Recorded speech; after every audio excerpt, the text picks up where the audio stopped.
In the shadowed lands of the continent, long before the names of kings echoed in taverns and long before Nilfgaard's banners clawed northward, there lived a boy whose name would one day become legend among witches. He was not born to greatness.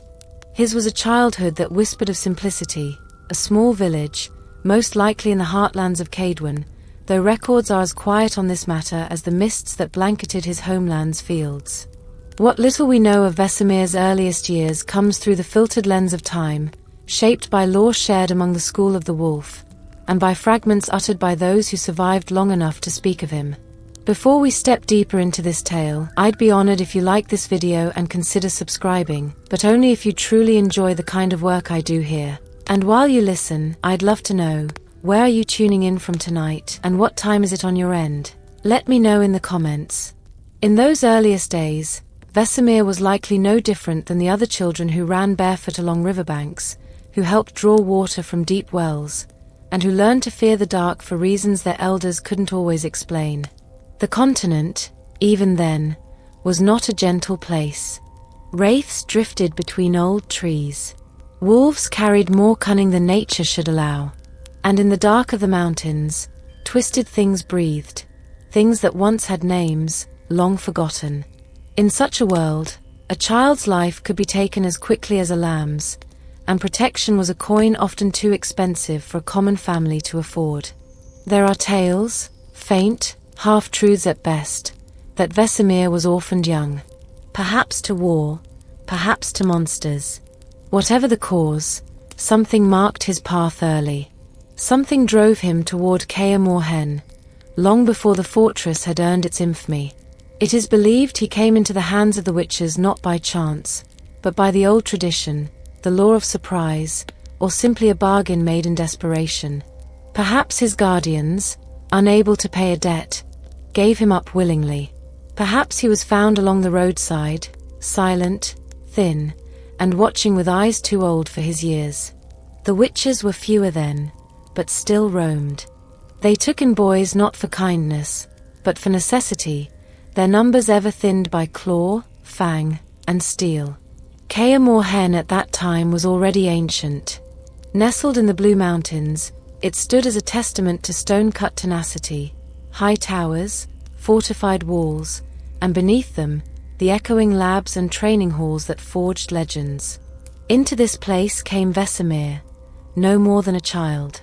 It said he arrived with little more than the clothes on his back and a gaze that would one day command respect from warriors decades his junior. What followed was no gentle schooling.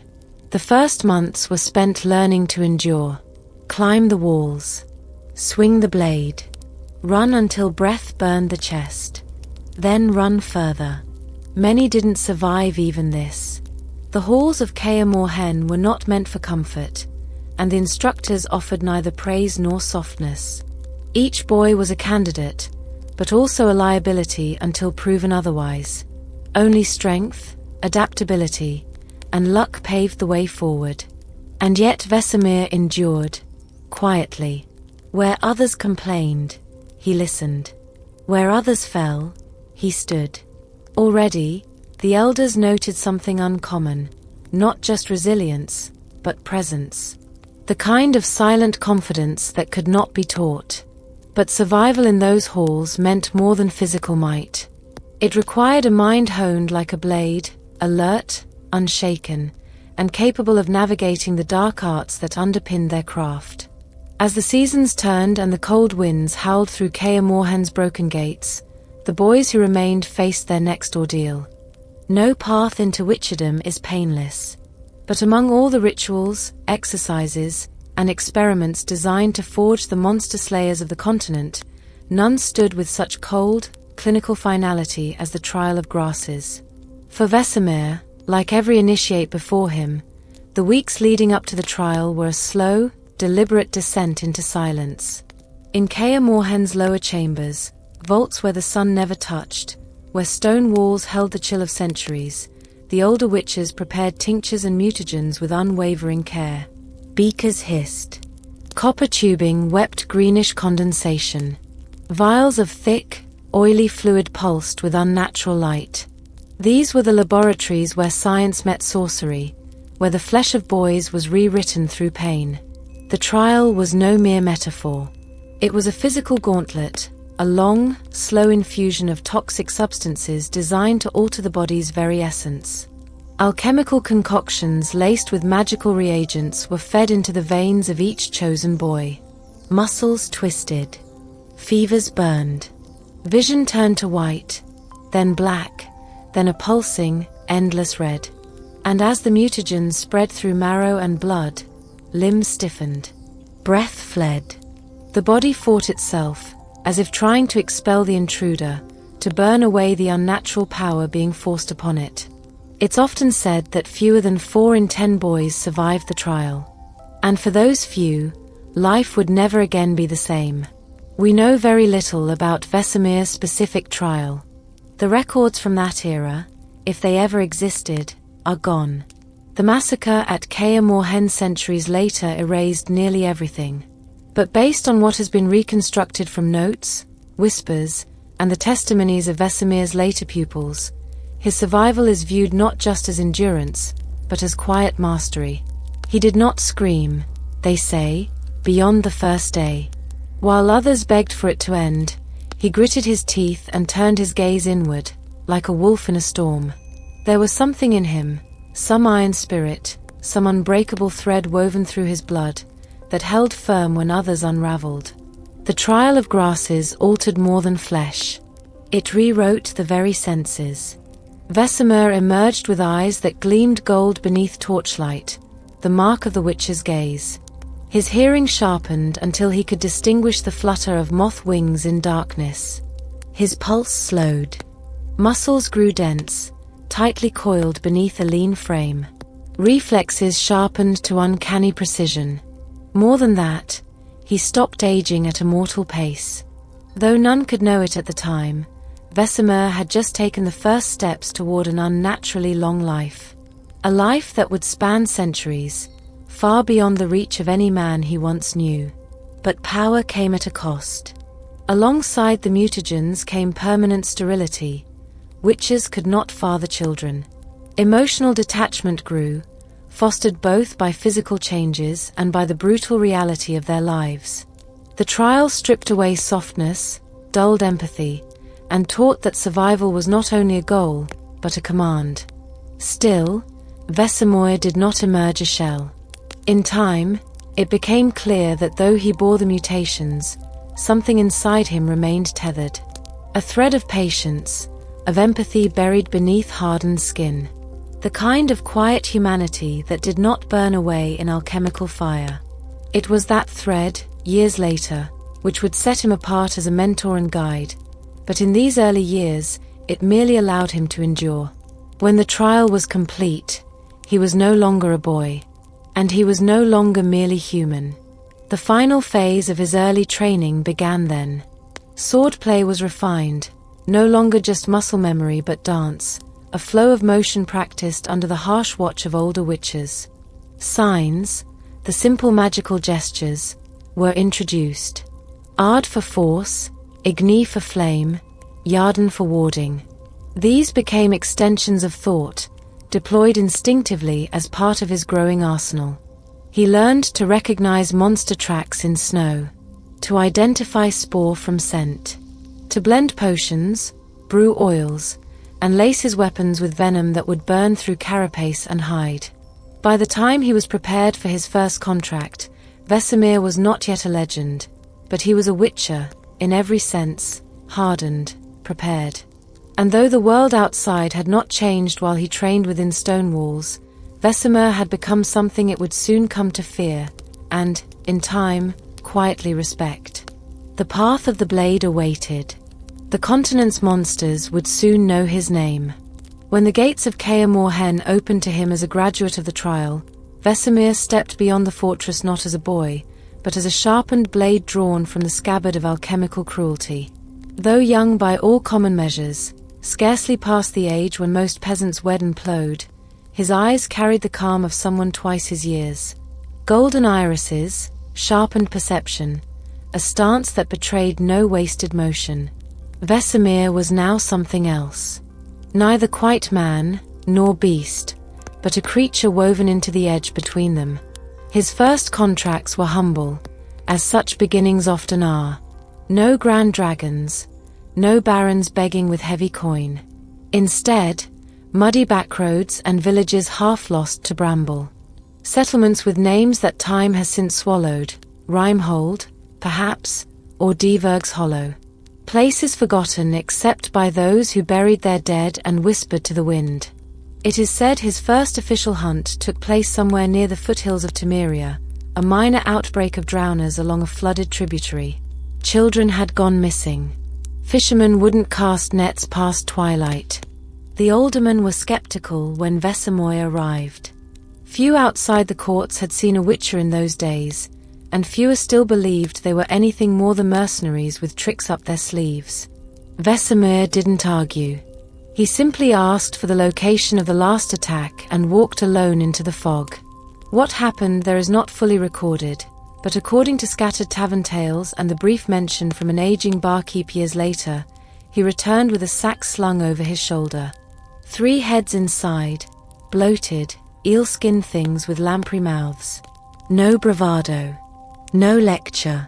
He accepted his coin with a nod and vanished down the road before the villagers even understood what had changed. From there, his reputation grew slowly but steadily. Word passed between traders, posted contracts began to bear a new marking, a wolf's claw carved discreetly into the corner. This wasn't yet the symbol of the School of the Wolf as it would one day become, but an early sign of it. A quiet identifier among those who knew.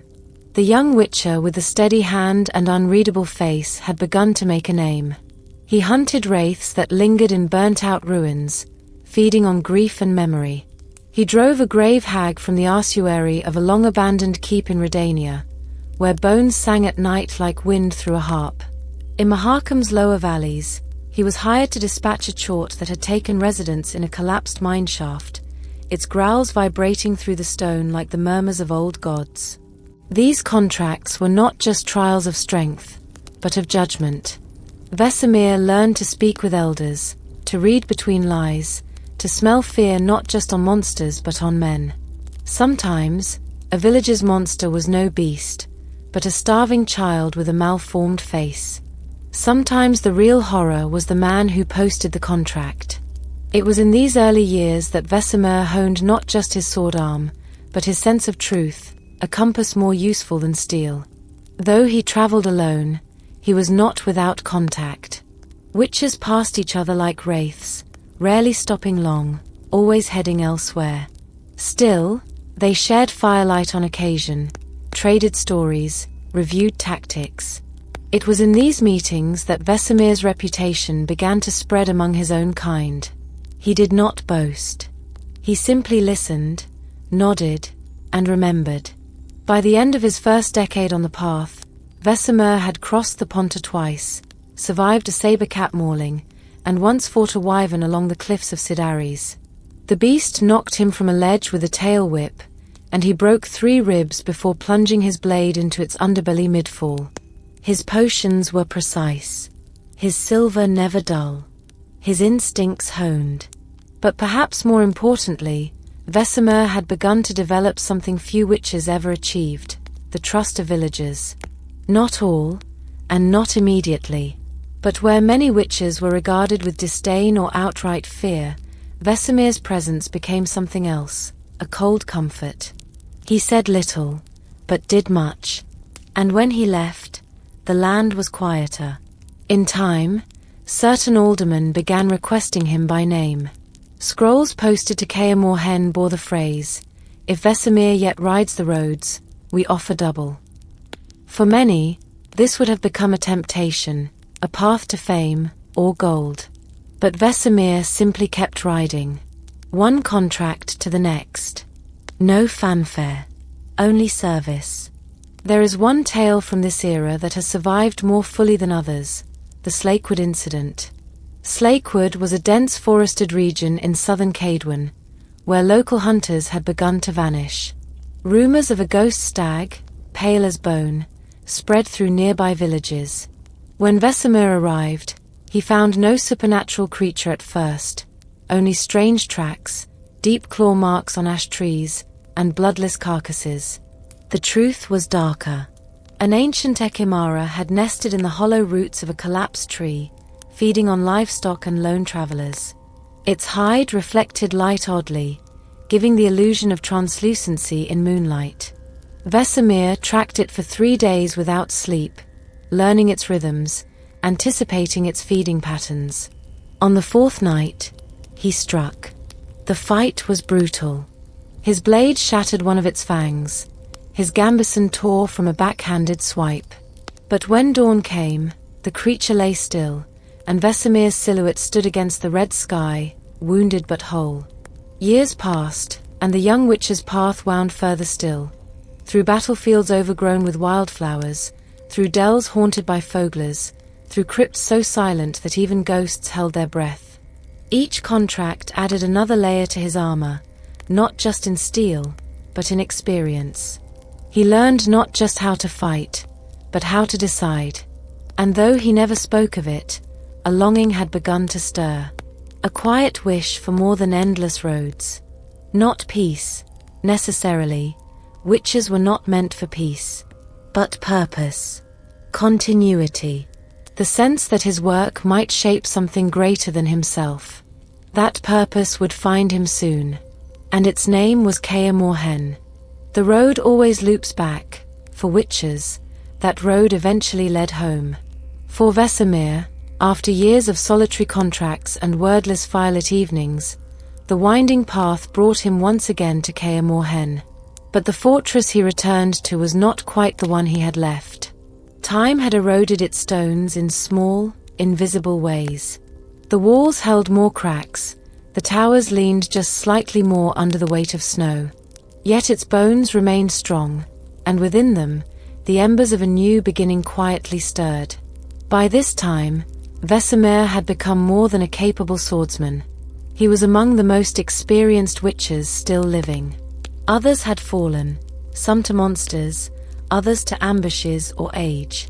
In a profession defined by early death, Vesemir's survival alone made him notable. But it was what he chose to do next that carved his place into the foundation of Witcher history. When he returned to Kaer Morhen, he did not do so to rest. He returned to build. There were whispers that Vesemir became one of the first witches of his generation to truly begin shaping the School of the Wolf as we know it. The school existed before him, yes, and Kaer Morhen had long been a base of operations. But the idea of a structured training order, with philosophies, principles, and traditions, needed someone to anchor it. Vesemir became that anchor. He wasn't the architect of the fortress, nor the original alchemist who designed the mutagens. But he became something else, a living pillar, a walking embodiment of what the Witcher path demanded. As younger initiates began arriving, one by one or in small groups, it was Vesemir who took note of them, who watched their footwork in the training yard, who corrected their grip on a blade with a glance and a nod. Quiet instruction, often given without words, yet always understood. Kaer Morhen became more than a fortress. Under Vesemir's slow, watchful presence, it began to feel like a crucible, a place not only of hardship, but of transformation. The halls that once echoed only with alchemical murmurs now rang with the voices of boys running drills. The old library, a dusty, seldom used chamber, saw its shelves tended again, bestiaries repaired, scrolls recopied in Vesemir's careful hand. It was not affection that drove him, nor sentiment. It was duty. The knowledge of what might be lost if no one cared enough to preserve it. In those years, Vesemir assumed a new mantle, that of mentor, historian, and quiet guide. He still rode out, on occasion, to fulfill contracts. But increasingly, he turned inward, toward the fortress, toward the next generation. Among the stone staircases and wind-worn parapets, new names began to echo: Eskel, Lambert, Cohen, and eventually, Geralt. But these came later. First there were nameless boys. Dozens of them, each brought to Kaer Morhen in the same ways he once was, found, bartered, claimed. and most would not survive. The trials were still active. The laboratories still ran, their bubbling fluids and alchemical rituals as lethal as ever. Of every group of 10, perhaps 3 would see their first contracts. But while the old witches administered the transformations, it was Vesemir who kept the rhythm of their days, who taught sword forms by torchlight, who explained that monsters weren't just fangs and claws, but patterns, weaknesses, instincts to be studied and respected. It is often said that Kaer Morhen had no hierarchy, no true leader, that witches were brothers, not soldiers. Yet even among equals, Vesemir's presence commanded deference. Not because he demanded it, he rarely raised his voice, but because the weight of his experience was impossible to ignore. He did not speak often of his own hunts. When asked, he would nod vaguely, gesture toward the weapon rack, and change the subject. Yet in training, every feint, every maneuver he taught had the clarity of memory behind it. He was not passing down theories. He was relaying truths carved into flesh and tempered by years on the path. During this period, the School of the Wolf began to take clearer form. Its teachings emphasized precision, patience, and adaptability, traits Vesemir embodied in full. Where other schools leaned into aggression or mysticism, the Wolf taught its initiates to study, to think, to survive. And though no stone marker proclaimed it, those philosophies traced back directly to Vesemir's quiet influence. Still, Kaer Morhen was no sanctuary. The winters were long. The rituals remained brutal. And the world beyond its walls grew ever more suspicious of witches. Rumors spread, of experiments, of curses, of boys twisted into monsters. None of it entirely false, yet all of it exaggerated by fear. Through it all, Vesemir endured. He began forging bonds, not just with the fortress itself, but with the boys who survived. Bonds that would, in time, shape the very heart of the Witcher Order. The fortress of Kaer Morhen, cold and unyielding, saw generations of boys come and go. Most were never remembered. They arrived with fear in their eyes, passed through the fire of mutation, and either died within those stone halls or rode out into the world to vanish on the path. But for a few, their names would endure, and it was under Vesemir's watchful eye that their legacies began. He was not a warm man by most accounts. Not in the way a father might be, nor in the sense of comfort or encouragement.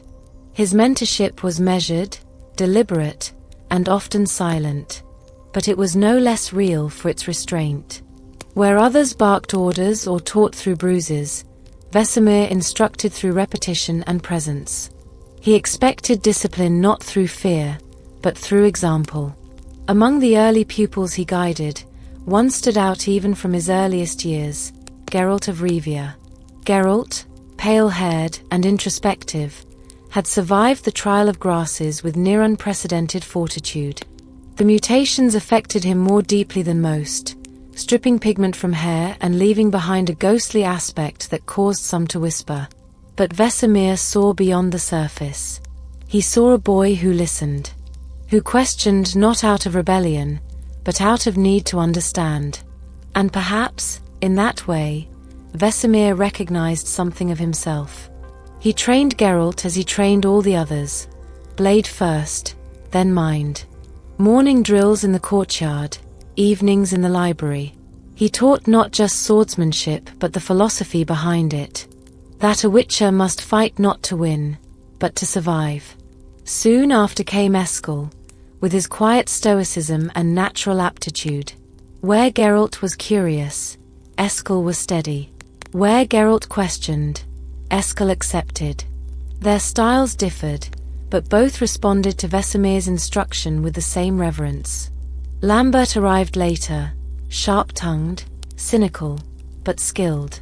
He tested boundaries often, bristling against discipline. Yet even Lambert, in time, came to trust Vesemir's guidance. Perhaps especially because Vesemir did not rise to his provocations. Instead, he offered structure, a calm anchor for the younger witches' storming emotions. To each, Vesemir offered what they needed most: a foundation. In a world that had taken everything from them, families, futures, even their own ability to feel fully, he gave them rhythm and purpose. Sword forms practiced until they became instinct. Signs drilled into muscle memory. Lessons that held even when the mind threatened to fray. He rarely acknowledged progress beyond a nod or a brief, satisfied grunt. But his presence was constant. Even in failure, he stood nearby to ensure the lesson was absorbed. Every scar earned in training was followed by reflection. Every mistake became a stone in the road forward. As the years passed, his students grew. They began to accompany him on hunts, first as observers, then as partners. Vesemir would assign tasks with a few words. Track this. Analyze that. He would watch from a distance as they navigated their first contracts, stepping in only when necessary.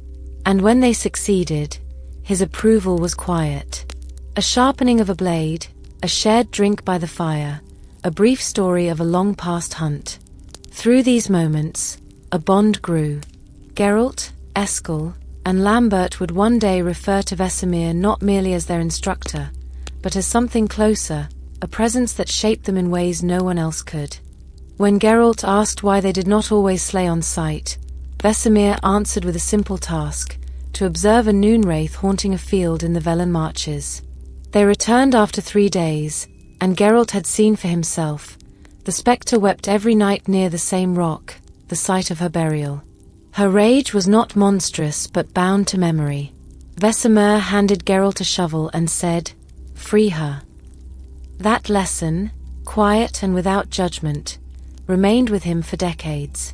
Eskel, too, learned through example. On one hunt, they came upon a botchling under a cottage, an abomination born from tragedy. Vesemir stood silently while the family wept above. Rather than draw his blade, he retrieved a binding talisman and performed the ritual to lay the creature to rest. Later, in the quiet of the ride back, Eskel asked why. Vesemir's answer was short: sometimes, the curse isn't the creature, it's the forgetting. His morality was rooted in understanding, not sentiment. He never made appeals to heroism or virtue. He simply knew the difference between survival and cruelty. With Lambert, the teachings required more friction. The boy challenged orders, questioned the code, accused their lifestyle of cold indifference. Vesemir never argued back. He responded through example. During one particularly harsh winter, Lambert refused to help a crippled farmer whose cart had broken on the trail. Vesemir said nothing at first. But after the next contract, he gave Lambert half pay and said, "When you leave someone to freeze, the road remembers." Vesemir's teaching instilled a sense of restraint. Witches were feared across the continent, accused of being emotionless killers, mutants for hire. But under Vesemir, the School of the Wolf earned a different reputation. His pupils acted with precision, not brutality. They completed contracts cleanly and considered the stories behind the monsters they hunted. When his students began riding out on their own, this influence became visible across the continent. Nobles recalled warriors who demanded less payment if the threat proved lesser than expected. Not all witches operated this way, but those trained under Vesemir often did. As the seasons turned and Kaer Morhen's halls echoed with younger voices, Vesemir continued to take on contracts that carried weight beyond coin. His movements across the continent were steady and purposeful. In the chaos of fractured kingdoms and unguarded borders, his work left an imprint on both people and places. The monsters during this period were more than nuisances. They disrupted entire trade routes, desecrated burial sites, and decimated isolated communities. Vesemir's role in restoring balance was never ceremonial. Each hunt began with preparation. Local accounts studied, tracks observed, and behavior patterns matched against the bestiary scrolls copied in Kaer Morhen's library. One of his most formative contracts took place in the Kaedweni wilds, long before the northern wars scarred the land. In that damp and mist-hung woodland, lumber camps had ceased operation after a series of violent disappearances. Locals whispered of walking trees, and birds refused to nest in entire stretches of pine. Vesemir traced the source to a leshen, an elder one, older than most, drawn to the site by the uprooting of ancestral graves during logging expansion. Its totems were buried deep, not hung in branches. It had fed on the grief of disturbed soil. Rather than charge in, Vesemir spent weeks mapping the Lushan's territory. He observed how the forest shifted. Dead stags were left as warnings, their antlers marked with claw-like runes. By the third week, he located the binding object, a piece of carved bone buried under an old hunter's cairn. He disabled the Lushan's reach by breaking the binding in silence, then lured the creature to a clearing marked with yarden and reinforced with dimeritium dust. The fight was swift, and the remains were buried far from the tree line. No bard recorded the battle, but a generation of woodsmen returned to their trade. Another hunt took near the upper Yaruga. Vesemir faced a different kind of threat, a bruiser that had taken the guise of a reclusive healer. The surrounding villages had reported patients vanishing and animals fleeing the outskirts. Vesemir's suspicion grew when he discovered potion ingredients out of place for benign alchemy. The patterns were careful, but the signs unmistakable. He waited until the moon waned, using his medallion's resonance to track her through the ruins of an old watch post. When she revealed her true form, he responded with a combination of moon dust bombs and ard bursts, followed by precise swordwork. The ashes were buried in a salted circle, and the villagers were never told the full truth. Only that the disappearances had ended. Not all contracts ended in death. In the foothills south of Vengerberg, a contract had been posted for a creature terrorizing a hillside cemetery. Locals feared a barghest or grave hag. But when Vesemir investigated, he found signs of a grave wight, a territorial, intelligent creature rarely found above ground. He observed its patterns and left offerings of iron and salt near the tomb's mouth. On the fifth night, the creature presented itself in partial form, hissing but unaggressive. Vesemir chose to negotiate. Through a slow ritual using ancient sign-based communication, he convinced the creature to relocate to an older ossuary beneath a collapsed monastery. The village never saw it again. These hunts refined Kaer Morhen's archives. Vesemir's reports were thorough, not just on creature behavior, but on local customs, geography, and alchemical responses. His work expanded the Wolf School's understanding of monster classifications and countermeasures. His entries filled entire volumes in the Kaer Morhen library, preserved by candlelight in oiled bindings. Some encounters were shared with his students in passing. Around firelight or during weapons maintenance, Vesemir might reference a hunt without embellishment, a detail about a foglet's illusion radius, or a reminder to check for multiple siren nests when investigating coastal drownings. These remarks shaped the way Geralt, Eskel, and Lambert approached the path. During these years, Vesemir rarely traveled in groups. Other witches crossed his path at inns or in monster dens, and sometimes they coordinated contracts when large threats loomed. But Vesemir preferred solitary routes. He believed in preparation, clarity, and balance. His rhythm on the path allowed little space for distraction or hesitation. The School of the Wolf earned its growing reputation through actions like these. Villages stopped viewing witches as mere killers. They saw them as keepers of order in a disordered world. And while Vesemir never asked for praise, his influence passed from mouth to mouth, in stories told at harvest feasts or beside town hearths, long after the silver sword had vanished over the hills. By the time the School of the Wolf reached its most stable years, internal tensions had already begun to surface.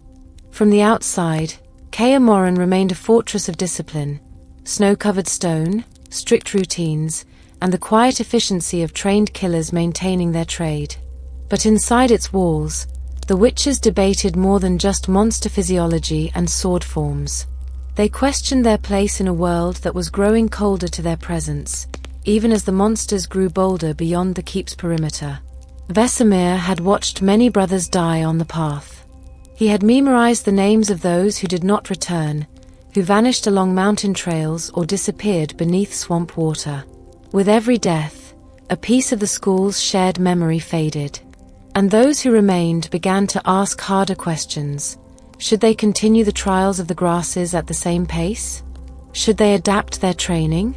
Should they open Kaer Morhen's gates to more recruits? Or should they withdraw from a world that no longer welcomed them? Younger witches, often more direct and brash, proposed louder answers. Some called for retaliation against nobles who slandered them. Others wanted to establish political alliances for protection. Vesemir remained steady amid the noise. He believed in conservation, of knowledge, of discipline, of the principles that had carried the school through centuries. His method wasn't built on new ideologies, but on structure. Still, he understood the urgency that drove others to argue. The real pressure, however, came from outside. Rumors had begun to spread, of unnatural experiments in the keep, of boys twisted by potions, of rituals that resembled necromancy more than medicine. None of these accusations were without some grain of truth. Kaer Morhen's laboratories, buried deep in the mountain's heart, did contain vats and scrolls from earlier centuries that blurred the line between science and the arcane. But the witches viewed them as tools, not taboos. Tools needed to survive in a world that produced beasts no ordinary man could fight. Mags, once distant collaborators, began to step back. Some distanced themselves politically, fearing the growing distrust of witches across the courts. Others interfered more directly, attempting to restrict access to rare alchemical reagents, or condemning the school in quiet, bureaucratic tones behind closed doors. The lodge had not yet formed, but the seeds of mage suspicion had already begun to take root. Kings and castellans grew equally wary. Witches did not bow. They took coin but made no oaths. That independence, once seen as reliability, now seemed dangerous to men who ruled through fear and fealty. Kaer Morhen received fewer formal requests and more whispered rumors of inspections. The orders became subtler, cloaked in law and decree rather than direct violence, but Vesemir read them clearly. Inside the keep, the alchemical debates intensified. Some believed the trials should be suspended until their long-term effects were better understood. Others argued that stopping the process would mean the death of the school within a single generation. Vesemir did not rush to take a side. Instead, he reviewed the records, hundreds of pages, dating back to the school's founding, examining mutation survival rates, behavioral anomalies, potion toxicity curves. His judgment, when it came, was quiet but final. The trials would continue, but only under tighter control and with reduced frequency. He knew what was coming. The world was turning. Fear no longer centered on monsters in caves, but on those who hunted them. Vesemir dedicated longer hours to cataloging the knowledge stored at Kaer Morhen. He began copying old tomes by hand, repairing damaged scrolls, and creating redundancy across the library chambers. In the lower laboratories, he worked to organize mutagen records, brewing techniques, and rare formulae into ledgers that others could use even without direct instruction. These efforts, quiet and meticulous, would later allow fragments of the school's knowledge to survive events that would soon tear it apart. Not all witches agreed with his restraint. Some left, choosing exile or freelance independence rather than wait for Kaer Morhen's slow decline. Others stayed, loyal to the fortress and to Vesemir's long view of history. These decisions reshaped the Brotherhood, smaller, more focused, less political. Beneath the main courtyard of Kaer Morhen, past the forges and training halls, lay a deeper level of the fortress, a series of chambers carved into the bedrock itself. Few who visited the keep ever saw these halls, and fewer still understood what they contained. This was the laboratory, the crucible of transformation, where the trials of the grasses were prepared, adjusted, and administered. In these chambers, men were changed into witches. And it was here, more than anywhere else, that Vesemir's burden was felt most heavily. He had not designed the laboratories. Their structure predated him by generations. The original formulas were scrawled in elder alchemical scripts, some inherited from mags who had long since turned away from the order. The earliest witches worked under direct magical supervision. Over time, as political pressure increased, the School of the Wolf severed ties with most outside sorcerers and took the research into their own hands. Vesemir, already a senior instructor by then, assumed stewardship of the process. Each season, small groups of boys, orphans, often sold or handed over, were brought to Kaer Morhen. Before their training began, Vesemir met them. He studied their health, their reactions, their capacity for listening. He offered no lies. He explained what would come. Some cried. Others remained silent. A few asked to leave, and when possible, they were returned. But those who stayed were entered into the records. Their first months were filled with routine, physical drills, basic monster lore, sword form repetition. Then, once their muscles were firm and their reflexes measured, the real process began. The trials of the grasses. No part of Witcher lore carries a heavier shadow. The procedure required a blend of rare mutagens, toxic decoctions, and precise magical incantations. It was not merely painful, it was fatal to the majority. The body convulsed as the compounds rewrote tissue, forced the heart to adapt, forced the bones to thicken, the eyes to change. Of 10 boys, 2 might live. Often fewer. Vesemir oversaw the process personally. He read each formula aloud, confirmed each dosage, and recorded each reaction. Despite the brutality, Vesemir sought refinement. He studied every outcome. He adjusted reagent balances by the fraction. He compared survival rates across climates, seasonal diets, and variations in herbal precursors. His improvements did not make the process safe, but they made it less wasteful. Each generation survived at slightly higher rates than the one before.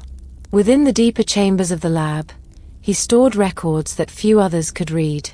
Diagrams of mutated organs, transcripts of potion trials, comparative analyses between wolf, bear, and cat school procedures. He did not trust outsiders with these tomes, but he ensured that the knowledge would not die with him. When Geralt and Eskel grew older, they were granted access, not to the procedures, but to the results. To learn, not to replicate. The mutagens themselves were sourced from across the continent. The glands of necrophages, the blood sacs of arachnomorphs, the spinal fluids of draconids. Some ingredients required contracts to double as research expeditions. Vesemir catalogued each creature harvested, noting seasonal variations in potency. He created stasis methods to preserve rare components and developed protocols for brewing mutagens even under siege or scarcity.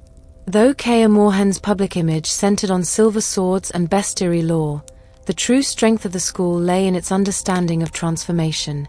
The ability to turn a frail orphan into a hunter who could walk into the dark and return. This power was not magical in the traditional sense. It was the result of labor, calculation, and the cold precision of men who chose survival over ease. Vesemir bore the weight of this knowledge. He had seen its costs. Yet he never abandoned it. He believed that the world would always need witches, not because monsters would multiply endlessly, but because mankind would always create the conditions for them to thrive. There are winters that pass in quiet stillness, snow falling over the blue mountains in waves, ice settling along the keep's stone balustrades, the fire crackling in the hearth of the main hall while steel rings faintly from the yard below. And then there are winters that never return the same faces. For the witches of Kaer Morhen, the winter of 1194 marked that threshold. The massacre came in their absence. Vesemir, by that year already aged but still walking the path, had taken to traveling with Geralt, Eskel, and Lambert through the southern marches of Temeria and Cadwyn. Their contracts were routine. Drowners in creeks swollen from thaw, a wyvern that had begun nesting in a barn loft near Povis, a malformed botchling stirring unrest in a border village. None of them suspected what was brewing behind their backs. The fortress stood mostly empty. The veterans had gone out, each pursuing contracts to sustain the school through the lean season. Left behind were the apprentices, boys still in training, some not yet recovered from the trial of grasses, and a small handful of instructors too old or too wounded to ride far. For them, Kaer Morhen remained a sanctuary, as it had always been. Until it wasn't. The mob came with fury. They were a mixture of commoners, religious zealots, hired mercenaries, and a scattering of mags who saw the witches not as guardians, but as abominations. They had heard rumors of mutations, of blood rituals, of boys twisted into things not quite human. In a world already fractured by superstition, they needed no more reason than that. They scaled the trails with torches in hand, led by fear disguised as righteousness. And when they reached the gates of Kaer Morhen, they did not pause. The few witches left to defend the keep stood no chance. The attackers poured through the main gate, tore through the barracks, and descended into the labs with clubs and fire. They smashed cauldrons, burned scrolls, and shattered vials that had taken generations to assemble. The massacre lasted hours. 23 witches were killed, some in the courtyard, others as they tried to shield the younger apprentices. Nearly 40 boys, not yet fully mutated, were slain in their cells or fled into the mountains, never to be seen again. The alchemical laboratories were wrecked, their knowledge lost to fire and blood. The mutagenic formulae, fragile and irreplaceable, were turned to ash. And with them, the ability to make new witches. By the time Vesemir and the others returned, the snow was stained, the smoke long gone, and the keep fell into a silence that did not lift with the wind. There was no cry for revenge, only the work of mourning. Vesemir walked the same halls he had once helped repair, now marked by blackened stone and the stench of dried blood. The training yard where boys once sparred in the frost was strewn with broken beams. The quarters were silent, the hearths cold. He did not speak of what he felt. Those who survived saw it in the shift of his step, the longer pauses between instructions, the way he lingered near the old gates at dusk. Kaer Morhen had been transformed. What had once been a forge of steel and discipline had become a mausoleum of what the Order once stood for. But Vesemir did not allow grief to settle into rot. In the months that followed, he began the slow task of rebuilding, not to restore what was, for he knew that was impossible, but to preserve what could still serve those left behind. The fortress would stand, but the line of witches had been thinned to its final threads. The years ahead would not see a new generation, only the long, cold echo of the last. The laboratory beneath Kaer Morhen had once been the lifeblood of the school. Here the mutagens had been brewed and the decoctions stirred. Here the trials of the grasses were administered with precision and fear. And it was here, more than any other place, that the attackers had done their cruelest work. When Vesemir descended the steps in the days after the massacre, he found a ruin. The copper vats lay split open, their seams torn by hammer and spell alike. Shelves that once held rare reagents, powdered kikimor husks, dried echinop spores, crushed necker eyes, were blackened with soot. The stone tables had cracked where fire met cold, and the few unbroken vials still glistened faintly in the corners, their contents rendered inert by time and smoke. The walls, once carved with sigils of protection and distillation sequences, bore deep scorings from blades and fire magic. Much of what had been written, formulae passed down across generations, symbols rooted in the earliest magical traditions, had been obliterated. The attackers had not stolen the knowledge. They had come only to erase it. Vesemir walked through the ruins slowly, as though retracing old lessons. He remembered where each flask had stood, which table had been used for which mixture, which mortar had been carved from obsidian brought from Toussaint's riverbeds. He gathered what he could, fragments of parchment not yet turned to ash, a few pages of herbal annotations, diagrams half intact. But the heart of the lab, the mutagenic process, the soul of the trial, had been destroyed utterly. The loss was more than chemical. It was generational. The knowledge that lived in those scrolls and symbols could not be found in any university library or mage's tome. There were no backups. The world did not tolerate the open practice of witcher mutation. It was secretive by design, known only to those inside the school's inner circle. And now, with the crucibles cold and the cauldron split, that knowledge had died with those who had once tended it. Vesemir knew this meant the end of the line. The path that had turned men into witches was closed. Still, Vesemir did not leave the ruins untouched. He gathered the unbroken vessels, stored them in reinforced chests sealed with warding glyphs. He copied the surviving formulas by hand, bound them in oiled leather, and locked them in the deepest alcoves of the library above.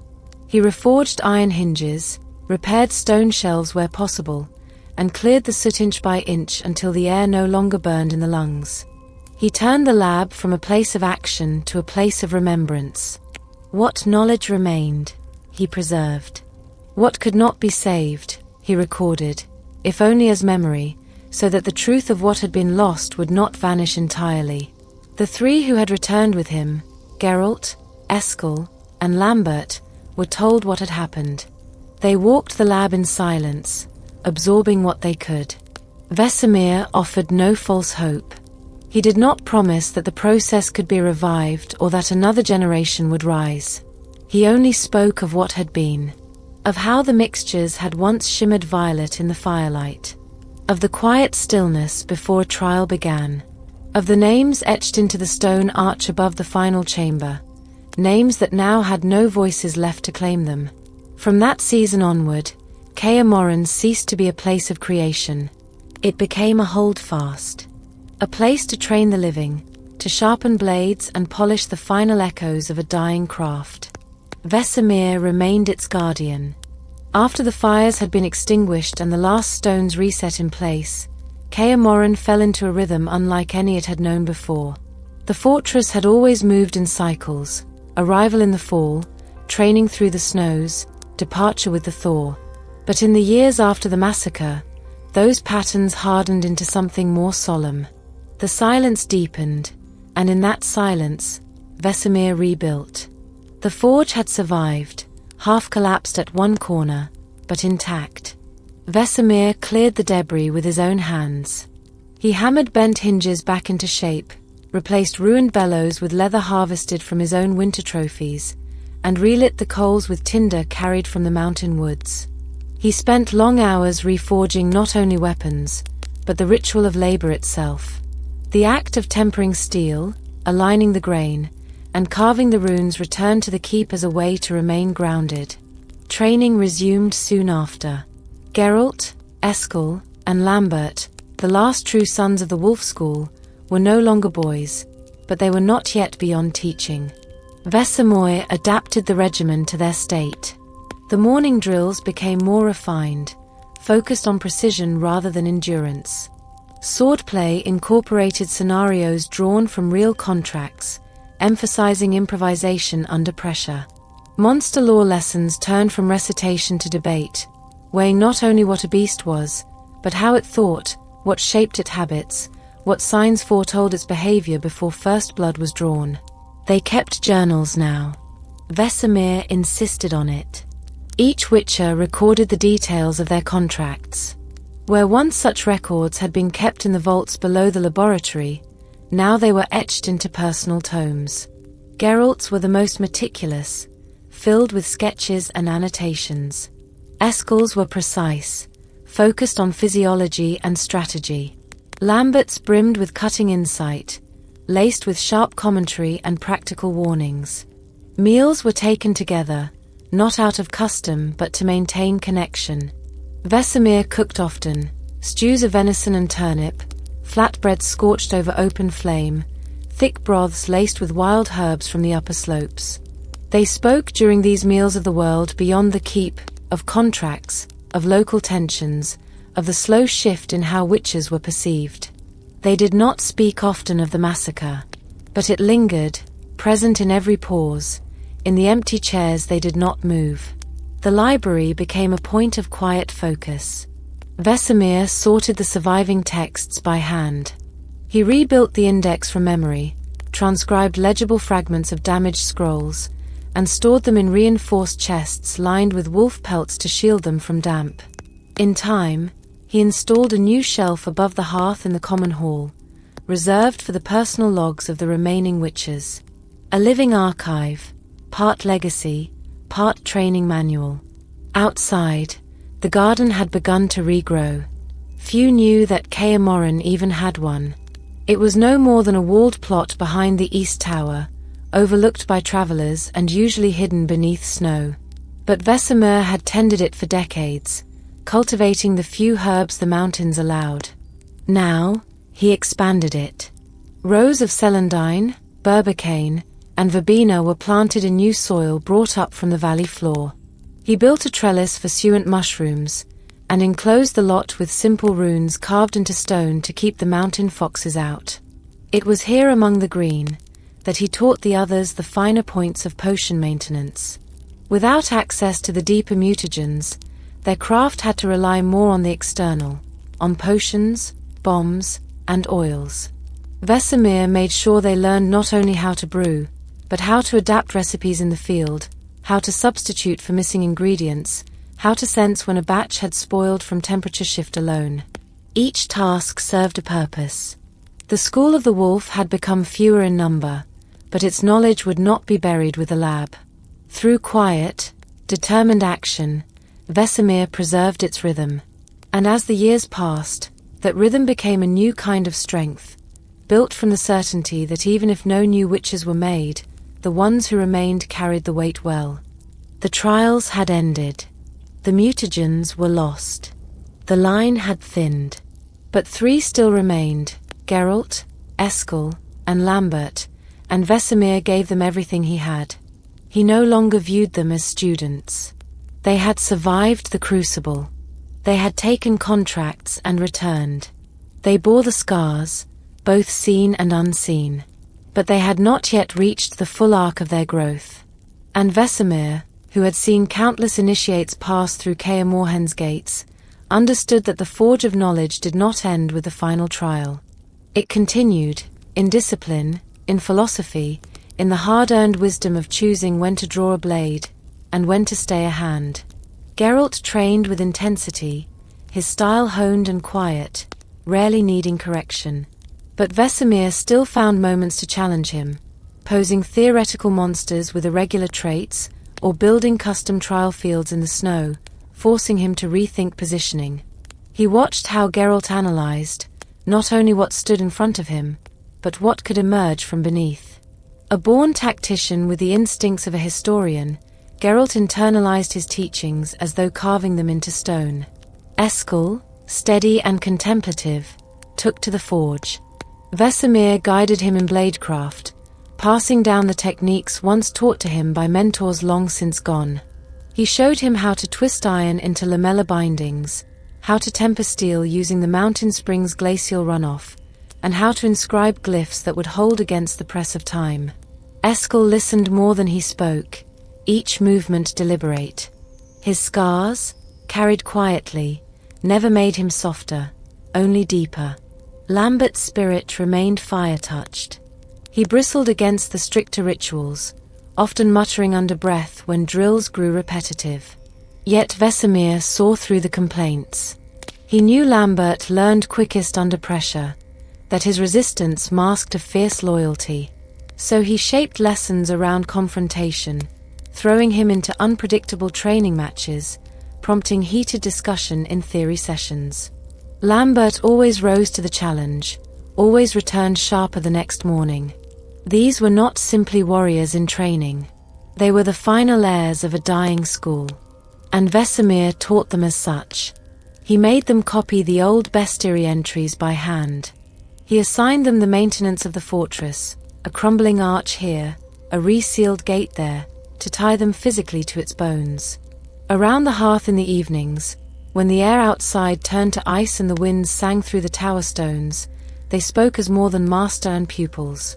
They shared stories from their paths, of cursed nobles, of silent forests, of monster eyes glowing at dusk across wind-swept valleys.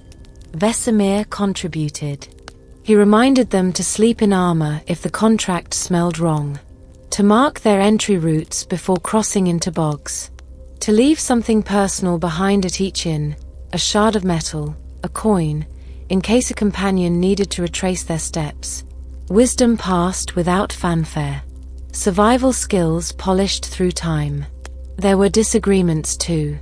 Geralt questioned the idea of neutrality, asking whether a witcher could remain indifferent when kingdoms turned to war, when people suffered. Vesemir answered him with history. He recounted the fall of Keruk, the blooded courts of Redania, the time a contract led to a massacre because a witcher had taken a side. Eskel asked about the value of tradition. Could a school still call itself a school if it produced no more students? Vesemir sat long in silence that evening before replying. He said a school was made by memory, by those who remembered the meaning behind each blade swing and potion. Lambert challenged the rituals. Why chant words no one alive remembered the origin of? Why recite diagrams that could no longer be followed to conclusion?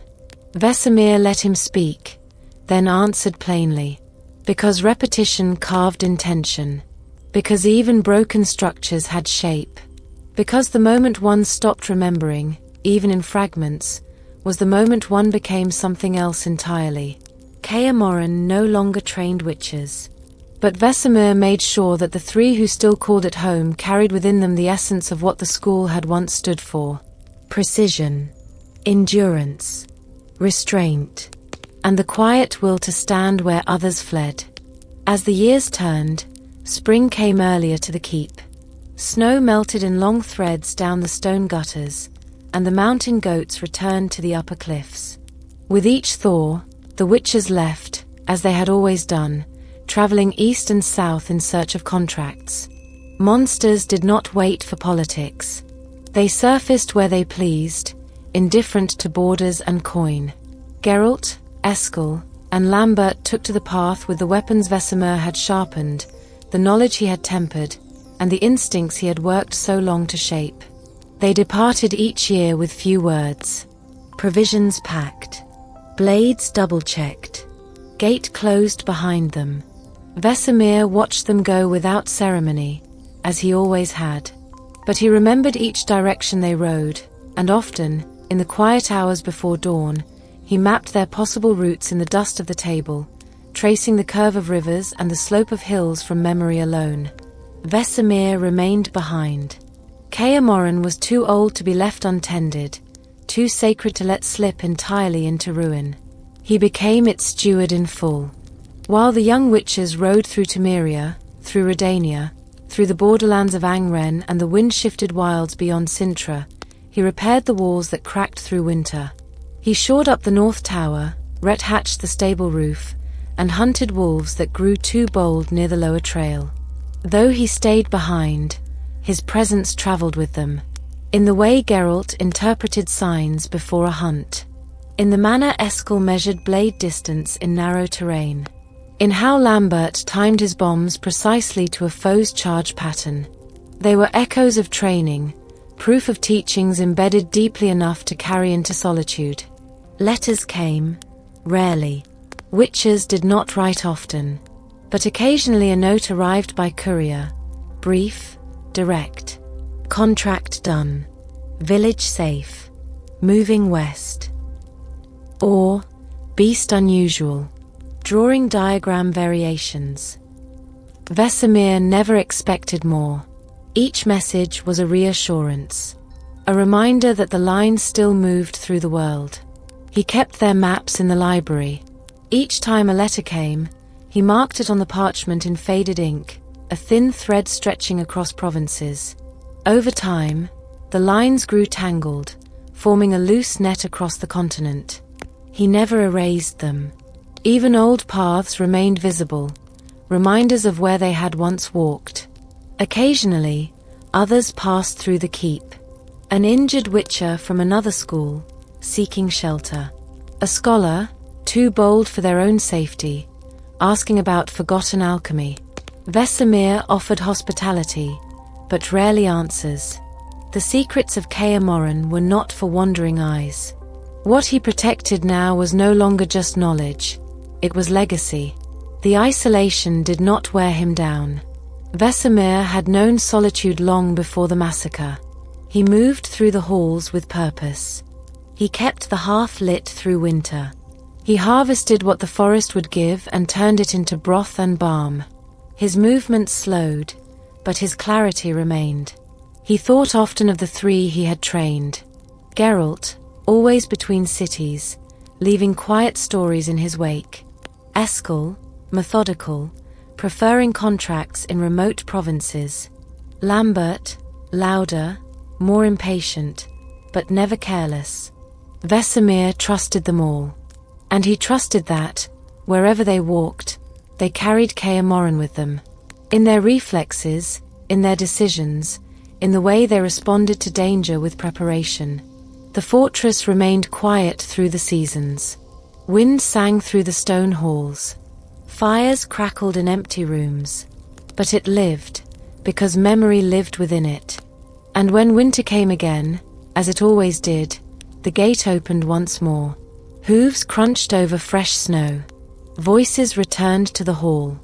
The three witches, older each time, quieter in ways that words did not reach, came home to rest, to recover, and to train anew under Vesemir's watchful eye. Winter deepened around Kaer Morhen, casting long shadows across its broken ramparts and flooding the ravine with silence.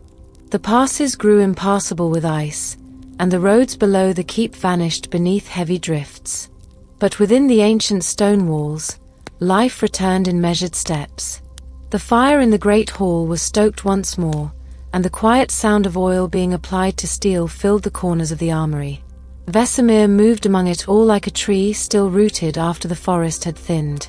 The keep, though no longer a place of instruction for many, had not lost its purpose entirely. In the cold months, it became a sanctuary again, for Geralt, for Eskel, for Lambert, and in time, for another, Ciri. She did not arrive as a student, nor as an initiate. She came as something more complicated, a child of destiny, tied to forces older than the keep itself. Her bloodline carried ancient echoes, her presence disrupted patterns. Yet Vesemir, despite all that had changed, received her without hesitation. He saw in her a young life in need of shape and grounding. And so, he taught. He began with posture, with how to place one's feet in the snow without slipping, with how to breathe through cold air to avoid stitch in the lungs, with how to listen to the wind, how to judge its voice. Ciri responded quickly, not because she was trained, but because she had watched and survived. Her instincts were sharp, her anger sharper. Vesemir guided her with steadiness. He gave her routine. Mornings in the yard, afternoons with the bestiary, evenings cleaning weapons. He never softened the lessons, but he adjusted the pace. Where Geralt might correct her stance with a terse word, Vesemir would pause, explain the logic behind a guard, demonstrate again. He showed her not only what to do, but why it mattered. She bonded quickly with the others. Eskel taught her to oil a blade properly. Lambert, grumbling, helped her with footwork, making mockery of her noble bearing until her strikes landed true. Geralt oversaw her more dangerous lessons, signs, potions, reflexes. But it was Vesemir who held the whole together. He kept the rhythm, smoothed the tensions, and reminded them all what it meant to share a space not just as witches, but as something like family. He never referred to her as a replacement.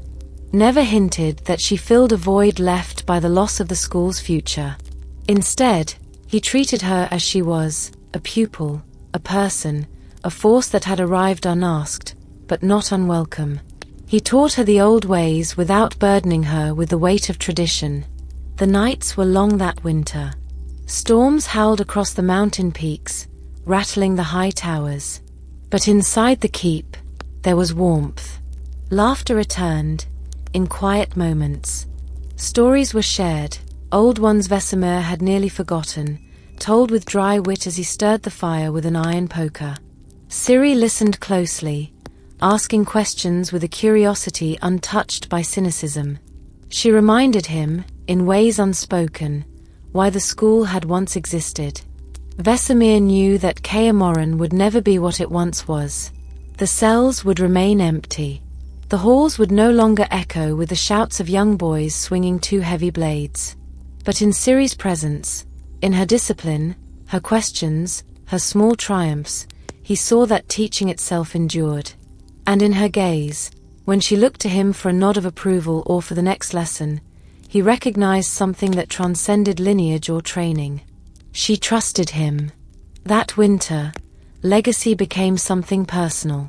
In the rhythm of teaching passed from hand to hand, in the small moments of shared understanding between those who fought for survival, for discipline, for each other. The world beyond Kaer Morhen never truly quieted. Even as kingdoms rose and fell, as thrones changed hands and maps redrew themselves, the monsters endured. They shifted their territories with the seasons, followed rivers and plague routes, nested in forgotten crypts or forests left to rot. The wilds never ceased their stirring. And with them came the need for witches once more. By the time Ciri's training deepened and the keep saw regular winters shared between the last of the school's kind, new threats began to gather at the margins. Creatures thought extinct reappeared, relics from times when the conjunction had freshly scarred the land.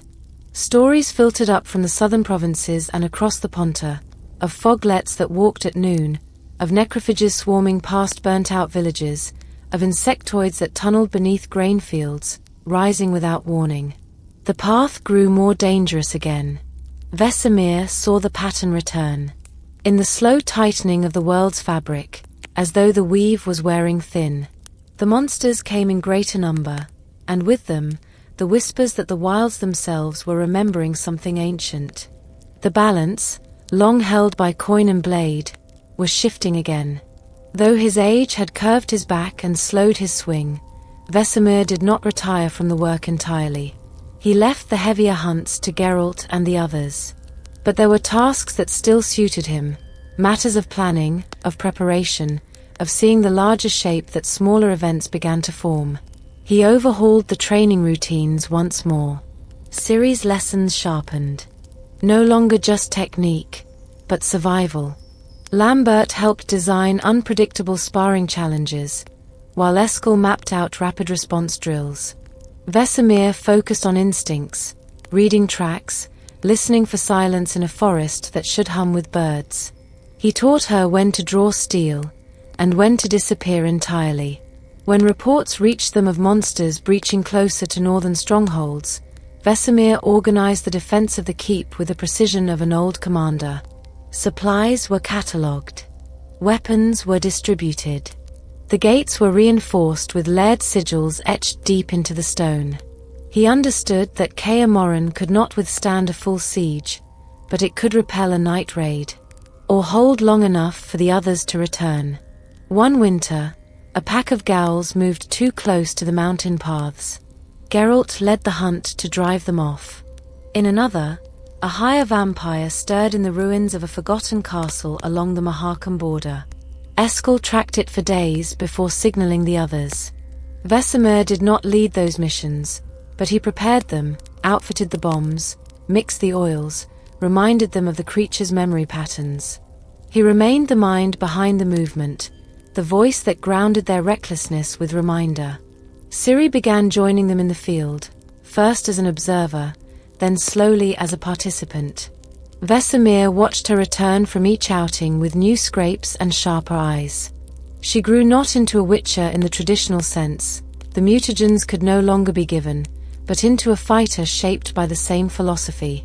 Measured, fierce, and aware. During the longest nights, they gathered around the hearth to speak of the growing tension across the land. Empires stirred in the south. Magic ran wild in places it once obeyed. The wild hunt, once dismissed as myth, were spoken of again in hushed tones. Vesemir did not dismiss these omens. He listened. He pieced together what he knew, what he suspected. The world was changing. And so, the school would have to adapt. Yet even in that rising tide, he preserved the center. Kaer Morhen held.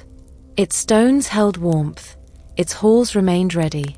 When the young ones returned bruised but alive, he was always there, leaning on the doorframe, arms crossed, nodding once without fanfare. For in every story of a beast slain, every child protected, every village spared from something it could not name, Vesemir's teachings lived. In the decisions made by those he had trained, and in the calm readiness of a fortress that, though no longer feared, remained quietly awake. Time, once merely a backdrop to Vesemir's decades of travel and teaching, began to settle into his bones in ways he could no longer dismiss. His strength, once unquestioned, now moved with careful deliberation. The climbs up the tower stairs left his breath a little shorter. His sword arm, though still precise, took longer to recover after drills. In the quiet between seasons, he began to notice how long he lingered by the fire, how much heavier the forged tools felt when lifted alone. Among witches, long life was expected, but not guaranteed. Many of his kind had died long before their hair turned white. Vesemir had passed through the worst storms and outlived nearly every brother of his youth. That he remained, that he still stood each morning to greet the day, still trained, still taught, was a quiet victory he bore without pride or lament. The others noticed the shift. Eskel began taking on more of the heavier maintenance tasks. Lambert, gruff as ever, made fewer remarks when Vesemir took longer between rounds. Geralt asked fewer questions and listened more, reading the silences for what they were. Ciri, too, noticed. In the way he gripped his knee when standing from a bench. In how he paused a beat longer before responding to her questions. Yet never once did she see him falter in purpose. If anything, the slowing of his step made his words sharper, more distilled. When Vesemir spoke, there was no waste. He adjusted his role without complaint. He taught more from the bench than the sparring yard, shifting from demonstration to observation. He could correct a flawed parry with 2 words. Could redirect a lesson's flow with a raised eyebrow. His presence was still the spine of the keep, the axis around which Kaer Morhen's rhythm moved. His hair, already white since Geralt's youth, now thinned slightly at the temples. His scars, once hard lines, faded into the folds of older skin. But his eyes remained unchanged. Pale and steady, clear with memory. He remembered every student, every lesson, every corridor built with his hands. Even the sections of the keep now too dangerous to enter, crumbled staircases, collapsed towers, he carried them intact in his mind. When Geralt returned from distant contracts, they often sat for hours in silence, speaking little, but sharing space. Vesemir would listen to the reports, offer advice if asked, and sometimes remind Geralt of stories from decades past. Hunts gone wrong, creatures once thought unique turning up again in distant provinces. His memory stitched the decades together with care, creating patterns no book could provide. Winter passed differently now. Vesemir no longer ventured far beyond the walls. The lower forests, once patrolled regularly, grew thicker with underbrush. He trusted the younger ones to clear the trails. His hunts, when they happened, were shorter, closer. He hunted more with traps than with sword, preferring to outthink the prey than to chase it through frozen ravines. He spent more time in the garden, too, not for alchemical preparation, but for rhythm. The slow, familiar motions of tending to something that grew. Ciri joined him at times, though she feigned impatience. He saw through it, and taught her the difference between celandine in bloom and wither, the proper way to lift fungus from beneath frost, the value of waiting. As his world narrowed slightly, his vision sharpened. He began recording more. Observations about behavior, decisions made over decades, the ethical questions that came with the path. He wrote them for those who would one day need answers without him. He did not fear death, but he recognized its presence more clearly, in the wind across the keep's empty towers, in the way the fire took longer to catch on damp mornings, in the names he remembered that no one else spoke anymore. Kaer Morhen, though aging with him, still stood, quiet, persistent, and waiting for the next season. And Vesemir, though older, was still its heart.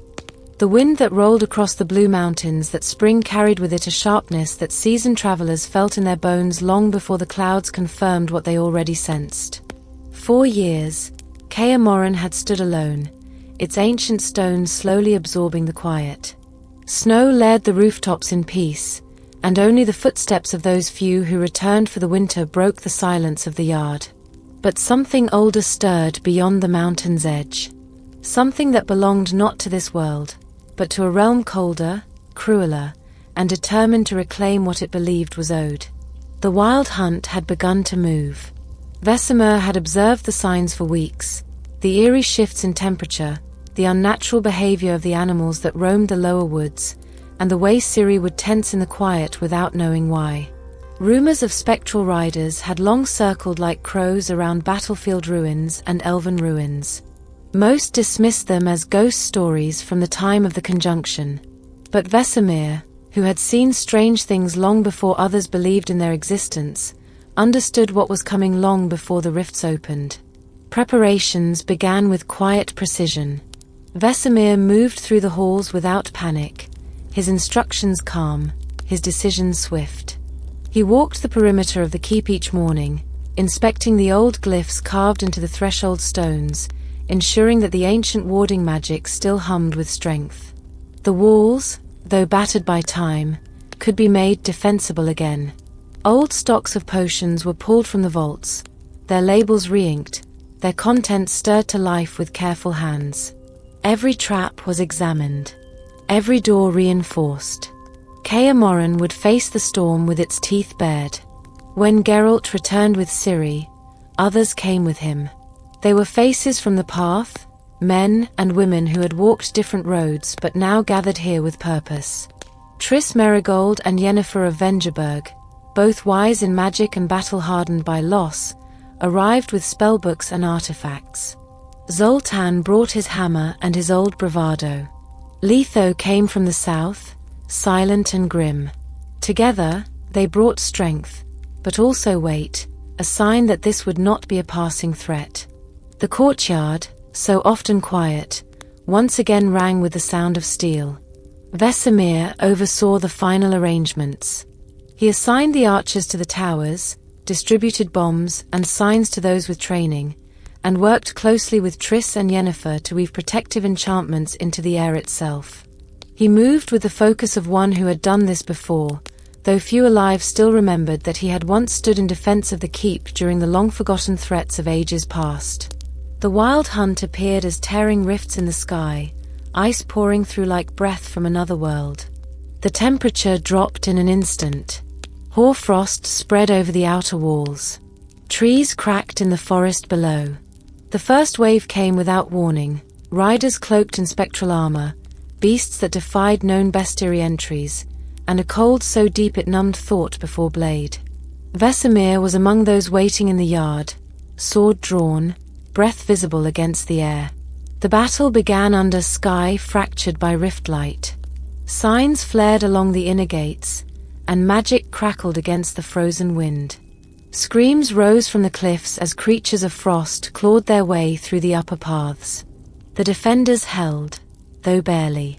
Potions were drained in moments. Swords shattered.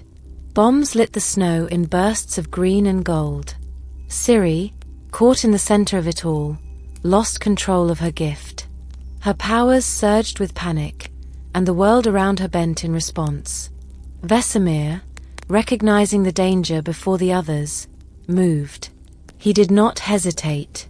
Even as spectral blades fell from above and magic tore through the stones behind him, he crossed the yard with the speed of habit, pushing through collapsing sigils and flailing shadows. Ciri stood at the center of a storm of her own making, terrified and shaking, as the hunt's riders began to converge upon her. Their swords were raised, their eyes hollow with intent. Vesemir stepped between them. He planted himself in front of her without hesitation, raising his blade against the phantom riders that approached. There was no fear in his posture, only resolve, carved deep through years of loss and duty. He summoned one final sign, casting it wide, the protective rune flaring as it intercepted the leading strike from the hunt's vanguard. For a moment, the air held, frozen in resistance, before the spectral magic overwhelmed it. The force hurled Vesemir backward. He struck the frozen stone with a sickening crack, his blade skidding from his grip, his breath driven from his lungs. The yard spun around him in blurs of light and shadow. He heard Ciri scream his name, felt her hands on his shoulders. But the strength he had once relied on was fading. His body, for so many years stubbornly defiant, was finally giving way. He did not rise. His breaths came shallow. His grip failed to tighten. Yet his gaze remained steady. He looked to Ciri, eyes clear. No words passed, only understanding. He had stood, as he always had, between danger and those he protected. Moments later, Geralt arrived. His face registered the moment with a quiet fury. The wild hunt's momentum shattered against the wrath of those left behind.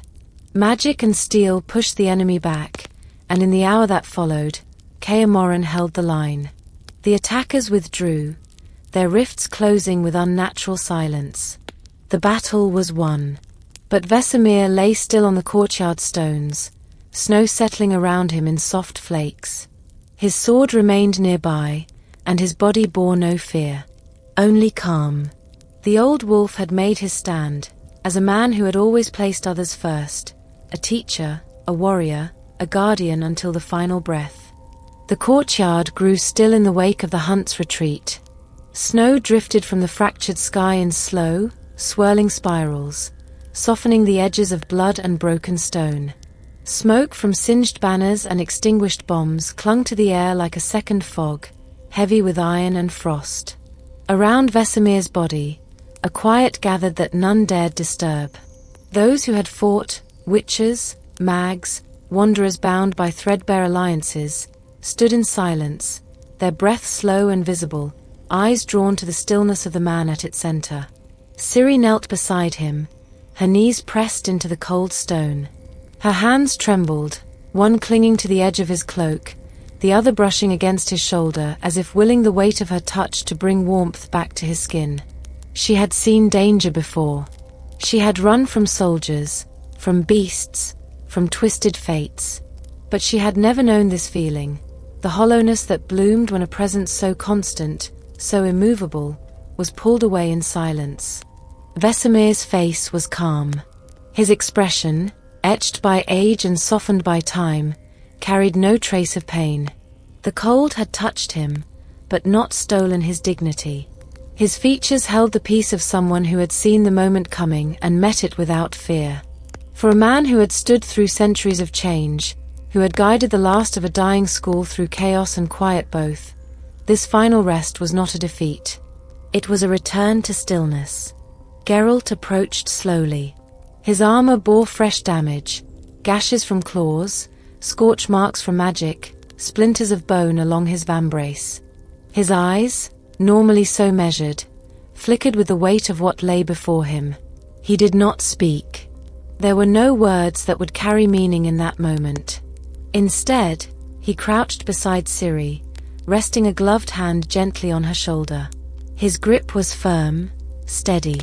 Others gathered, offering space but not intrusion. Yennefer stood further back, her arms crossed, her face unreadable but pale. Triss knelt briefly, whispering something that only the wind heard. Lambert and Eskel stood nearby, silent and rigid, the cold unblinking in their eyes. These were the last of Vesemir's students. They had watched him forge blades, correct stances, patch wounds with mutagen salves and unspoken advice. They had seen him raise the keep from memory and carry its weight long after others had fallen away. Geralt wrapped the old master in the wolf standard, folding the fabric carefully across his chest. The others assisted. They lifted his body together, without orders, and carried him into the keep. The fires were stoked higher. The floor of the great hall was cleared, and beneath the old vaults where countless winters had passed, they laid him upon a bier crafted from the training yard's oldest timber, wood that had known the weight of many blades, that had absorbed the rhythm of boots and breath through 100 snows. They sat with him through the night. No one left. The silence was filled only by the creaking of the flames and the occasional crack of wind against the upper shutters. Ciri remained close, her hand never far from his cloak. At times she wept, though never loud. At others, she stared ahead with the stillness of one watching stars collapse. When morning arrived, cold and pale through the stained glass above, they lit the pyre. It burned slow at first, the flames clinging to the damp wood before catching fully. The hall filled with the scent of ash and pine, with the long shadows of flame reflected on stone. No one turned away. They watched as the smoke rose through the vents in the high ceiling, twisting into the same sky where spectres had flown hours before. Vesemir's sword lay across his chest, untouched by heat until the final moment. A weapon forged in an older age, returning to the silence from which it came. The pyre collapsed only after the sun reached its peak. Geralt stood long after the others stepped back. His face was unreadable, but within it lay 1,000 thoughts unspoken, memories of lessons, of shared hunts, of the quiet nods Vesemir gave when nothing more needed saying. When he turned from the ashes, his step was slower than before. Ciri followed, her eyes dry now, but dark with new understanding. Something in her had changed. She had seen what a life shaped by duty looked like, not one of fire and spectacle, but of steady endurance, of teaching, of sacrifice without announcement. Vesemir's death was not the end of an era. It was its final confirmation. He had carried the school of the wolf across centuries, preserved its memory through massacre, through silence, through the slow fading of what once had been numerous. And in the end, he passed with the keep intact, its people alive, and its values burned into those who remained. The weeks following Vesemir's funeral passed in a silence that had nothing to do with snow. The keep stood unchanged in form, but altered in atmosphere. The halls he once walked now echoed differently. The table where he reviewed maps remained set for one more seat than required. His tools, left precisely in order on the wall, hung without movement. Those who remained began the quiet work of continuity. Geralt resumed his paths, though slower in departure. Eskel spent more time repairing the cracks in the North Tower stairs, returning in the evenings with dust on his boots and soot along his arms. Lambert trained longer than usual, often alone in the yard, his strikes louder, sharper. No one corrected his form. He no longer needed it. Ciri, though still young in the eyes of witches, moved differently now. Her steps were more grounded, her decisions more deliberate.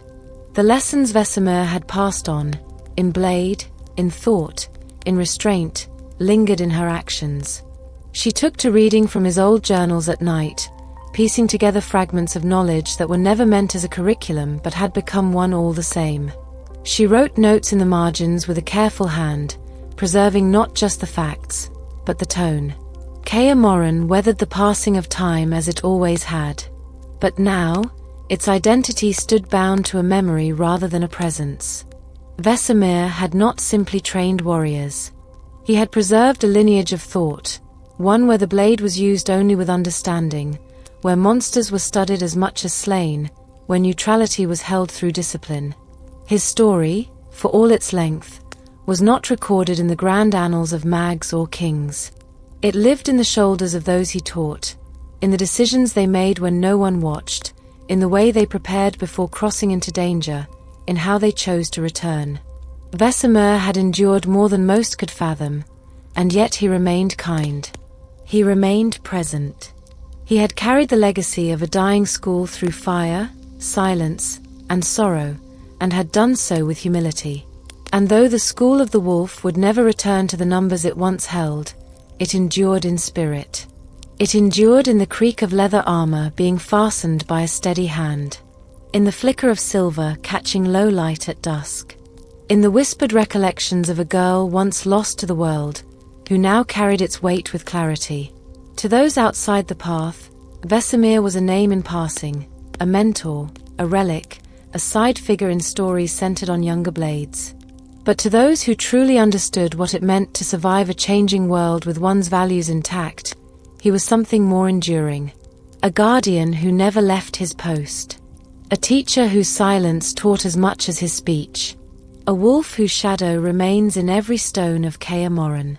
And as the mountain winds settled once more and the stars stretched cold across the sky, the old keep breathed evenly again. The hearth was kept lit. The yard remained worn from boots. The walls remembered. So did those who walked them.